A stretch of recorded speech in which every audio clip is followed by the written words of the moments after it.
안녕하세요. 백두산 금융연구소의 백두산입니다. 3월 8일 화요일 저녁 7시 41분입니다.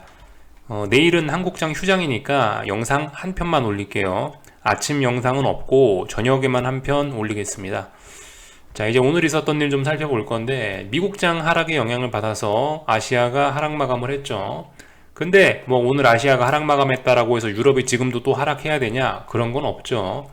아무튼 지금 현재 저녁 7시 42분 현재로서는 유럽은 긍정적인 모습을 보여주고 있습니다. 뭐 오늘 제가 알기로 특별한 뉴스는 없었던 것 같고, 아무튼 특별한 이슈 없이 어떤 투기적인 흐름에 의해서 주식시장이 그냥 뭐 별 의미 없이 춤추고 있다라는 생각만 들고 있어요. 아무튼 이게 참 그 하루 종일 이렇게 주식시장을 보고 있으면 재밌는 흐름들이 좀 눈에 띄긴 합니다. 아시아가 열리고 나서 그 다음 유럽이 열리죠. 유럽이 열리고 나서 미국이 열리고, 미국이 문 닫고 나서 또 아시아가 열리고, 또 유럽이 열리고, 이런 식으로 전 세계 주식시장이 쭉 이렇게 흐름이 이어지는데, 어쨌든 이제 오늘 한국장, 오늘 아시아장 마음때까지는 일단 분위기가 안 좋았던 거죠. 근데 지금 7시 반, 지금 이때쯤 되니까 이제 유럽은 또 분위기가 또 좋은 거고, 모르죠. 또 미국 주식시장 문 열면 또 어떤 분위기가 나올지 알 수가 없습니다. 하여튼 뭐 특별한 재료가 없이 그냥 어떤 투기적인 움직임들만이 있다라고 생각이 돼요. 그래서 이런 이야기, 전반적인 흐름을 좀 살펴봤고, 하여튼 그죠. 아시아가 좀 충격을 많이 받았습니다. 근데 아무튼 제가 뭐 계속해서 드는 생각이긴 한데요. 월요일 날부터 뭐 이런 이야기를 계속 하긴 했는데, 솔직히 조금 좀 지금 이런 움직임이 조금 좀 과하다라는 생각은 여전히 좀 지울 수는 없습니다. 뭐 물론 이게 과하다라고 해서 이게 우리가 숏 포지션을 완전히 청산하고 뭐 추세를 상승으로 돌릴 만한 그런 엄청난 폭락이다, 그런 걸 이야기하는 건 아니고요. 근데 아무튼 비교적 좀 급하게 진행이 되고 있어요. 솔직히 그래서 뭐 한치 앞을 모르겠습니다. 지금 상황에서 뭐 워낙 변동성이 많이 있으니까 지금 상황에서 특별한 이유 없이 급등, 특별한 이유 없이 급락 모두 다 가능하거든요. 근데 이런 상황에서 뭐 하루 앞을 예상을 해서 이거를 먹겠다, 이게 저는 일단 제 능력으로 이런 건 일단 할 수 없거든요. 그래서 뭐 어쨌든 요즘 상황에 대해서 뭐 특별히 뭘 하겠다 뭐 이런 이야기 못 드리고 있어요. 그래서 말씀드렸다시피 아무것도 안 한다라고 이야기 계속 하고 있습니다. 아무튼 시장을 제가 계속 구경을 하고 있는데, 특별한 뭐 이슈가 나왔다라고 하기는 좀 그렇고, 지금 그 진행 중인 거, 지금 일단 당장 주식시장에 눈에 띄는 거는 요거죠. 이슈가 있다면은 러시아의 디폴트 가능성이 하나의 지금 시장의 큰 악재인 것 같고, 또 하나는 잠재적으로 러시아의 석유가 제재를 받을 수 있다라는 거, 요거 두 개가 사실상 전쟁 우려 관련해서 가장 큰 악재 두 개인 것 같고요. 그 외에 이제 FOMC 회의가 이제 3월 15일, 16일 날 있죠. 그러니까 근데 요거는 조금 좀 시간이 남았고, 이와 관련된 이슈는 목요일 날 밤인가 CPI가 발표가 되니까, 그 전까지 이거는 솔직히 지금 약간 이제 주목을 못 받고 있는 것 같고, 아무튼 지금 이런 이슈들, 뭐 러시아 디폴트가 어쩌고, 뭐 러시아 석유 제재가 어쩌고, 솔직히 이런 재료를 갖고 주식시장이 지금 빠지고 있는데, 이 재료 자체가 나쁘진 않아요. 재료 자체가 분명히 하나하나 굉장히 섬뜩한 이슈들이긴 하거든요. 러시아 디폴트 나면 유럽의 은행권 박살날 수 있죠.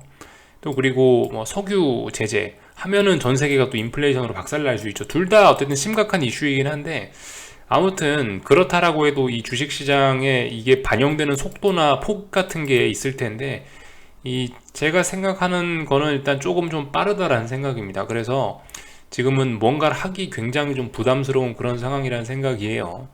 지금 이미 뭐 어느 정도 하락이 좀 진행이 돼 있는 상황인데, 여기서 내가 숏 포지션을 막 공격적으로 지금 들어가겠다?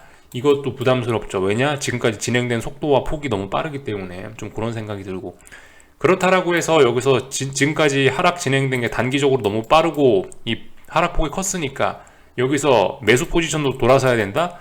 여기서 다시 주식 롱 포지션도 돌아서야 된다? 이것도 좀 무리인 것 같죠. 이것도 솔직히 완전 좀 무리죠. 왜냐? 악재가 너무나 심각한 것들이 진행 중이니까.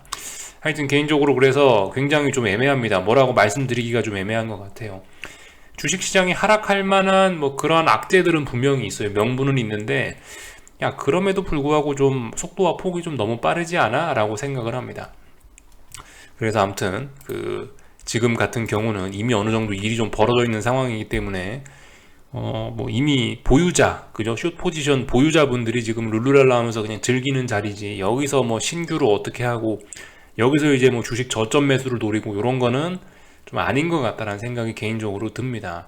말씀드렸다시피 지금 시장 변동성이 워낙 크기 때문에 뭐 급반등도 언제든 튀어나와도 이상하지는 않다라고 생각해요. 다만 급반등이 튀어나오면 뭐겠어요? 아, 감사합니다 하고 그 자리에서 또 숏포지션 매집의 찬스로 그런 걸 활용하면 되겠죠. 아무튼 뭐 상식적으로는 이렇게 하면 될 것 같다라는 생각이 듭니다. 그래서 뭐 특별히 아무튼 뭐 더 할 만한 이야기는 없고, 오늘 그 양회 그죠? 중국 양회 계속 진행 중입니다. 근데 뭐 중국 양회가 진행되든 뭐 중국에 높으신 분들이 뭐라고 하든 간에 중국 증시는 뭐 꿈쩍도 하지 않고 악영향만 받고 있습니다. 아마 우크라이나발 악영향 이런 걸 받고 있는 거겠죠. 하여튼 이런 모습들이에요. 전반적으로 오늘 뭐 특별히 뭐 할 이야기 없으니까 전반적으로 아시아장 뭐 모습 같은 건 한 번씩 좀 보자면 이런 모습이죠. 중국 증시 상해 종합인데 낙폭이 이게 솔직히 뭐 지금까지 올랐던 거에 비하면 이 정도 빠지는 게 아무것도 아닌 것 같긴 합니다만, 분명히 근데 단기적으로 이 하락 속도는 좀 가파르고 빠른 편입니다. 더군다나 얘도 직전 저점 같은 어떤 기술적으로 중요한 자리들을 쉬지도 않고 박살내고 있는 상황이기 때문에 굉장히 지금 부담스럽다고요.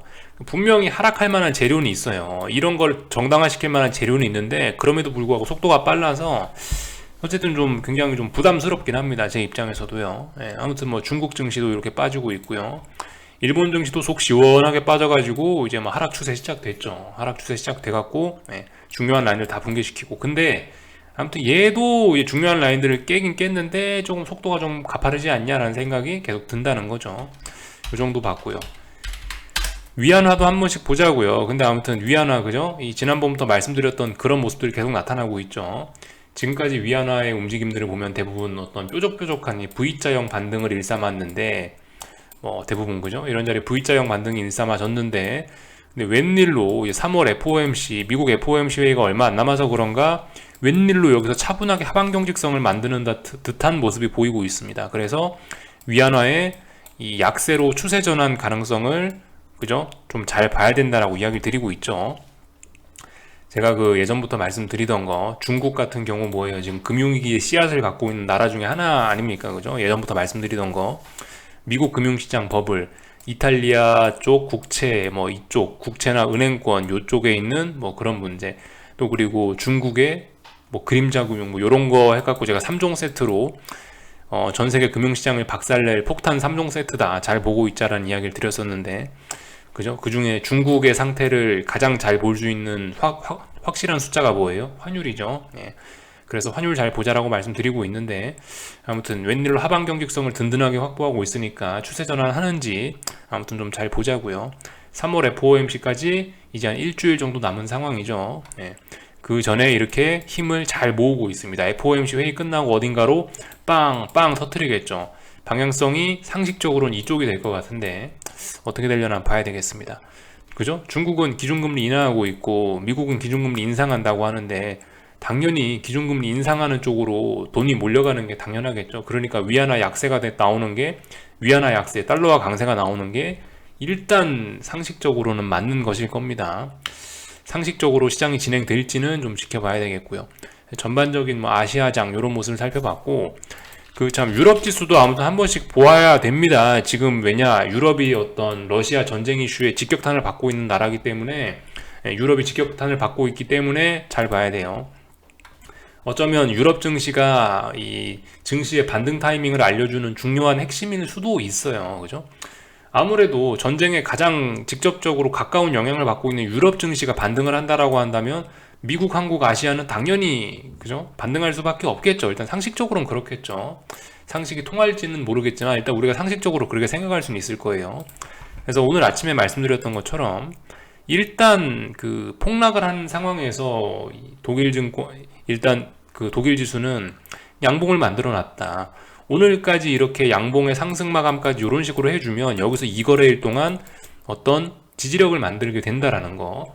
지지력을 만들고 나서 여기서 탄력적으로 올라올 수 있을지 아니면 또 어느 정도 올라오다가 박스권으로 갈지 어쩔지 모르겠지만, 그죠? 오늘 밤에 일단 이런 식으로 마감이 되면 최소한 당분간 폭락은 좀 어렵지 않겠어. 특별한 재료가 없으면 폭락은 어렵지 않겠어라고 생각하는 게 제 생각엔 이게 논리적일 것 같아요. 왜냐?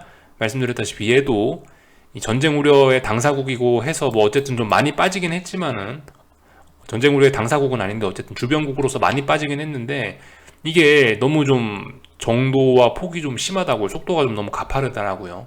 말씀드렸다시피 추가로 폭락을 하더라도 여기서 뭐 기술적 반등을 하든가 아니면 뭐 어떤 뭐 이런 그 기간 조정을 거치던가 어쨌든 뭔가 좀 이 힘을 모으는 과정이 필요하다라는 이야기를 드렸었는데 그죠? 그런 관점에서 일단 오늘 이렇게 마감하는지 잘 보자고요.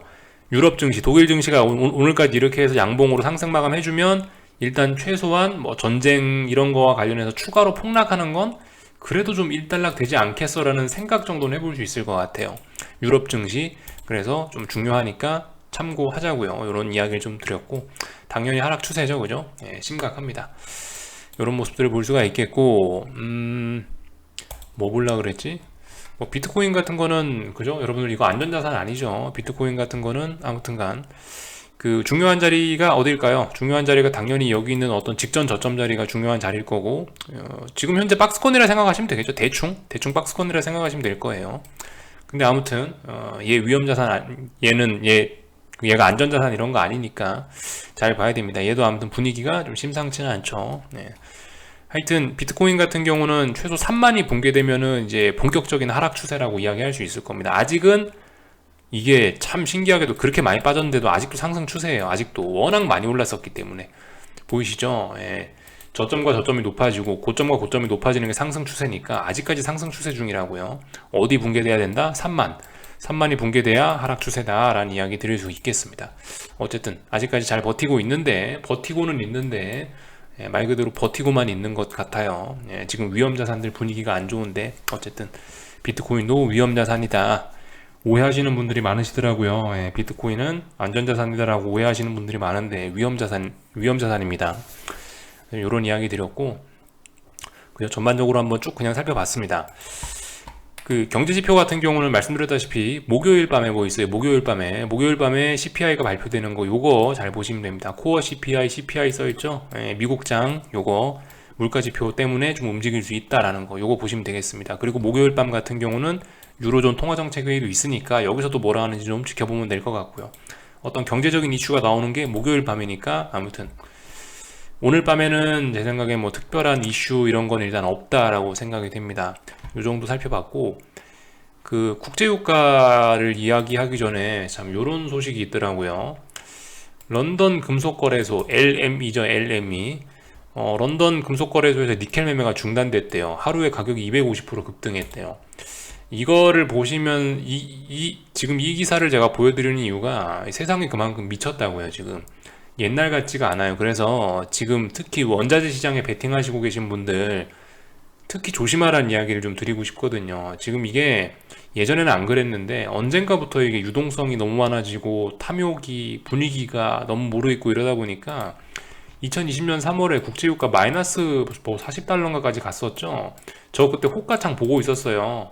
호가창이 미쳤더라고요. 진짜 어마어마하게 빠르게 움직이더라고요. 마이너스 40달러 가더니 지금은 얼마죠? 지금은 뭐 120달러인가 그렇죠. 이거 원자재 시장 여러분들 이게 뭐 국제유가가 움직이면 얼마나 움직이겠어? 이게 뭐 지가 움직여봐야 얼마나 움직이겠어? 뭐 1에서 2% 움직이지 않겠어? 이런 막연한 생각 갖고 들어가시면 지금 되게 위험해요. 지금 특히 그 원자재 시장 같은 경우는 이 변동성이 뭐 물론 다른 데도 그렇지만 변동성이 너무 커져 있고 특히 원자재 시장 같은 경우는 이거는 통상적으로 그렇게 거래량이 많은 그런 자산도 아니긴 하거든요. 제가 알기로는요. 뭐 일반 주식시장, 뭐 일반 뭐 나스닥 지수 이런 거에 비하면 솔직히 뭐 니켈이니 국제유가니 이런 게 거래량이 글쎄요 뭐 제가 잘 몰라서 그런 걸 수도 있는데 아무튼 그렇게 유동성이 좋은 자산이 아니란 말입니다. 그러니까 이런 거 같은 경우는 특히 아마 니켈 같은 경우 더 그럴 거예요. 이번에 250% 급등한 니켈 같은 경우는 아마 이건 평상시에도 호가창이 좀 비어 있을 가능성이 높은 그런 좀 유동성이 좀 안 좋은 종목 같은데 아무튼 이렇게 될 수 있다는 거 그런 저유동성이 더욱더 이런 변동성을 만들어낼 수도 있다라는 거 아무튼 원자재 시장은 이게 어쩌면 주식보다 더 위험할 수도 있어요. 여러분들 잘 생각하셔야 돼요. 그래서 아무튼 이 기사를 보여드리는 이유가 국제유가 아니면 숏포지션 들어가신 분들 조심하시라고요. 지금 저 하루 250% 올랐다라는 게 이게 남의 얘기가 아닐 수도 있어요. 잘 생각하셔야 됩니다. 아무튼 지금 이제 이 국제유가 같은 거 이게 지금 여기서도 보시면 하방 경직선 계속 나오고 있어요. 이게 지금 빠져야 되는데 지금 볼린저 밴드를 타고 올라가고 있어요. 이런 엄청나게 강하다는 이야기거든요. 국제유가가. 더군다나 지금은 국제유가가 이제 그 빠질 만한 게 지금 잘 안 보여요. 지금 국제유가 올리는 게 가장 큰 원인이 뭐냐면 제가 봤을 땐 러시아 석유를 제재할 수 있다는 가능성이거든요. 지금 그 가능성 때문에 일단 사람들이 계속 상방에다 베팅을 하고 있는 것 같아요. 그래서 이렇게 강한 모습이 나오는 것 같은데, 물론 니켈의 250% 하루 급등이 요게 물론 굉장히 이례적인 사건이긴 하지만 이게 남의 일이 아닐 수도 있어요. 우리 뭐 눈 뜨고 내일 일어났는데 국제유가가 뭐 갑자기 150달러 이렇게 돼 있을 수도 있습니다. 그러니까 아무튼 워낙 변동성이 커져 있고 이게 어쨌든 지금 굉장히 비이성적인 상황이기 때문에 각별히 조심하셔야 된다는 거예요. 제가 아무튼 직접적으로 몸으로 겪어봐서 더군다나 더욱더 좀 강조의 말씀을 좀 드리고 싶습니다. 하여튼 국제유가 숏배팅은 지금은 조심하셔야 된다. 반드시 현금 비중 많이 좀 늘려놓으시는 게 좋다라는 거. 물타기 잘못하면 큰일 날 수 있다라는 거. 이런 상황에서 고점이 어느 정도 좀 2, 3거래일 정도 확인하고 들어가도 전혀 늦지가 않습니다. 이 정도 이야기. 또 그리고 제가 봤을 때 이거 오버슈팅 아직 몇 번 더 나올 것 같아요. 지금 보니까 이 정도 했는데 이 정도로 볼린저 밴드를 째고 나갔는데도 지금 잘 죽지 않는 걸 보면 지금 상승의 기울기가 대략적으로 보면은 뭐 한 60도 정도로 오르는 것 같죠. 여기서 60도 정도에서 안 죽고 있잖아요. 그럼 60도가 아니고 80도, 90도를 볼 수도 있어요. 더욱더 가파른 걸 볼 수도 있습니다. 이 각도에서 안 죽으면 그 각도가 더욱 가팔라지게 돼 있거든요. 조심하셔야 돼요. 너무 했던 이야기 또 하니까 여기까지만 할게요. 아무튼 저런 사건들이 최근 2020년 3월부터 해갖고 지금 2년 그죠? 이제 한 2년쯤 된 것 같은데 너무나 저런 일들이 좀 많이 일어나고 있습니다. 지금 금융시장이 이게 절대 정상적인 상황이 아니에요. 진짜 역사책에 굉장히 기록될 만한 그런 사례가 많이 나오는 굉장히 독특한 시장입니다. 그러니까 어떻게 될지 모른다. 한치 앞을 알 수가 없습니다. 우린 그래서 가만히 있어야 된다. 진짜 대응 잘할 진짜 나는 타짜다. 나는 자신이 있다. 이런 분들이 아니면은 아무것도 안 하기. 기왕이면 숏포지션 붙잡고 수익 누적시키는 습관. 이런 게 아니면 일반인은 솔직히 좀 대응이 쉽지 않을 것 같아요. 하여튼 그래서 이런저런 이야기를 좀 했고 코스피로 넘어오자면 신나게 잘 빠지고 있어요. 그렇지만 말씀드렸다시피 좀 속도가 좀 과해 보이지만 그렇다라고 해서 이게 뭐 추세를 다시 상방으로 되돌릴 투매고 그런 건 아니죠. 아직까지는 그냥 잘 가고 있어요. 제가 아침에 드렸던 이야기 그거 잊으시면 안 되겠습니다. 그러면 넌 맨날 허구한 날 숏포지션 홀딩이라는데 언제 팔 거냐? 너는 숏포지션 언제 청산할 거냐? 궁금하실 수 있는데 아침에 말씀드렸던 거 기억하시라고요. 투매가 나오면 엄청난 투매가 나와서 모두가 이제 하락을 바라볼 때가 있어요. 그런 순간이 되면 투매가 어마어마하게 나오면 이제 그러면 저는 청산하겠다. 이게 1번 시나리오. 아니면은 2번 시나리오. 어느 정도 빠지고 나서 몇 달 동안 옆으로 기어요. 근데 몇 달 동안 계속 저점을 낮추지 못하고 기어요. 보통 한 3에서 6개월 정도라 이야기 드렸죠. 이 정도 버티면은 보통 추세 전환 가능성 생깁니다. 그럼 이 정도 하방 경직성 생기는 거 보면 이제 그때 청산하거나 이게 2번 케이스. 일단 어쨌든 지금 투매도 안 나왔고 하방 경직성도 보이지 않아요. 지금은 계속 저점이 낮아지고 있고 고점이 낮아지고 있고 잘 가고 있어요. 다만 단기적으로 속도는 좀 빠를지 모르겠다. 이 정도 생각만 하고 있어요. 그러니까 아무튼 지금은 그냥 가만히 있어 보는 겁니다. 숏포지션 사시고 싶은 숏포지션 진입하시고 싶으신 분들은 이제 반등을 활용해야 되겠죠. 반등이 나올지 안 나올지 모르겠지만 아무튼 반등 활용하는 게 좋을 것 같다라는 거 말씀드리고 전저점 붕괴가 됐네요. 전저점을 종가상으로도 붕괴를 시켰네요. 47.45가 아니네. 종가상으로 붕괴된 건 아니네요. 어쨌든 근데 쌍바닥 의지는 없죠. 그죠? 이렇게 되면 쌍바닥 가능성 끝난 겁니다. 계속 아래쪽으로 목표치가 더 많이 열린 거예요. 오늘 하락으로 인해서요. 오늘 하락으로 인해서 여기가 아니죠. 이제 340까지는 가겠다는 겁니다. 제가 봤을 때 340이 중요한 지지선이고 지금 347인데 347에서 340까지 요 사이에는 딱히 지지선 없다고 보시면 돼요. 340이 아주 중요한 지지선입니다. 340짜리에서는 솔직히 하락이 좀 일시정지 정도는 될 수 있을 것 같아요. 왜 340이 중요한 자리냐? 2018년도에 만들어놨던 고점이거든요. 아주 의미 있는 자리이기 때문에 그죠? 380에서 340까지 지지선 이런 거 없었는데 이제 그죠? 340짜리는 굉장히 의미 있는 자리다. 제가 봤을 땐 여기 부근에서는 최소한 그죠? 뭐 하락을 멈추거나 뭐 꿈틀하거나 할 것 같습니다. 340 부근까지 일단 목표치는 열렸다라고 보고 있습니다. 이 정도 이야기할 수 있을 것 같고요. 코스닥 시장은 말씀드렸다시피 뭐 좁은 박스권 안에 갇혀 있어서 딱히 뭐 할 말은 없습니다. 근데 현재 아래쪽으로 내려오고 있고 아래쪽으로 잘 진행 중이에요. 코스닥 시장은 딱히 급하다 뭐 이런 생각 없습니다. 차분히 잘 가고 있어요. 이것도 큰 그림에서 보면 굉장히 깝깝한 게 지금 여기서부터 해갖고 여기까지 빠졌는데 반등이 여기까지밖에 안 나오고 있어요. 굉장히 약한 겁니다. 이 정도 빠졌으면 반등이 좀 많이 올라올 수도 있었는데 지금 제가 기대했던 반등의 라인이 한 1340 정도거든요. 근데 지금 1340 근처에도 못 오고 있어요. 1340이 왜 중요하냐? 지난 한 1년 동안 지켰던 박스권의 하단 자리거든요. 그렇기 때문에 이 자리 정도까지는 올라올 수 있지 않겠어 라고 생각을 했는데 이 폭락했던 거에 비하면 너무 지금 반등이 약해요. 이런 점들 생각해 보시면 아래쪽으로 붕괴되고 목표치가 얼마나 많이 열릴지에 관한 좀 그런 생각을 좀 해보게 합니다. 빠지게 된다면 굉장히 많이 빠질 거예요. 그리고 아랫부분의 지지력이 솔직히 좀 약해 보입니다. 뭐 물론 그렇다라고 해서 당장 폭락한다 뭐 그런 건 알 수가 없는데 언제 어떻게 하락할지 어떻게 압니까, 그죠? 그런 건 잘 모르겠는데 일단 무게중심은 아래로 기울었고 반등이 이거밖에 안 나오는 거 보니까 아래쪽으로 많이 열렸다라고 판단을 하고 있습니다. 이 정도 이야기 드렸고 풋옵션들은 박스권이죠. 예, 풋옵션들도 계속 박스권. 제가 봤을 때는 일단 저항 부근에 왔습니다. 저항 부근. 어떤 직전 고점 이런 자리까지 왔죠. 저항 받아야 될 자리에서 일단 음봉이 나오긴 나왔는데 죽을지 어쩔지 모르겠습니다. 어쨌든 다만 근데 말씀드렸다시피 이 콜이 죽는 속도가 좀 너무 가팔라 가지고요. 모르겠습니다. 솔직히 뭐 내일 오를지 빠질지 그러니까 일단 가만히 있어 보겠다고요. 근데 어쨌든 분명히 지금 하락이 평상시보다 굉장히 빠르고 가파르긴 합니다. 옵션 쪽에서 아무튼 요즘에 계속해서 그 풋옵션들의 이틀 연속으로 개인들의 매수가 찍히긴 찍히는데 솔직히 좀 이게 평상시에 일반적인 상황에서 그런 풋옵션 그런 매수는 아닌 것 같아요. 무슨 이야기냐면 제 영상 오래 보신 분들은 아시겠지만 어떤 폭락하면서 개인들이 풋옵션을 몇백억씩 사주는 날이 있거든요.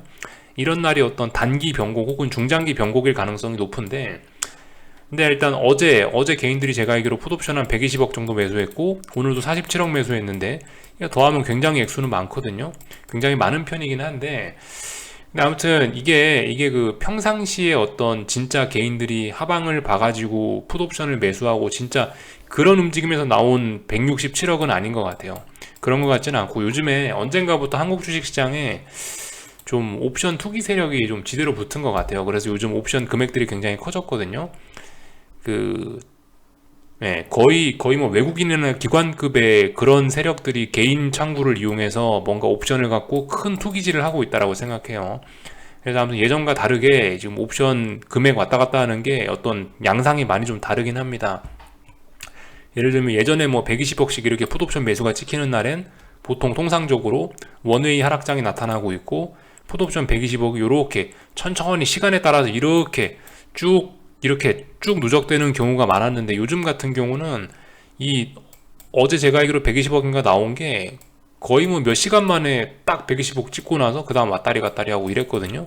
이렇게 급격하게 나오는 거는 솔직히 좀 뭐라고 할까 어떤 뭐 정상적인 개인들의 그런 순수한 개인들의 베팅 이런 건 아니라고 생각합니다. 이렇게 급격하게 옵션에 베팅할 수 있는 건 제가 봤을 때 거의 뭐 기관이나 외국인급이라고 생각하거든요.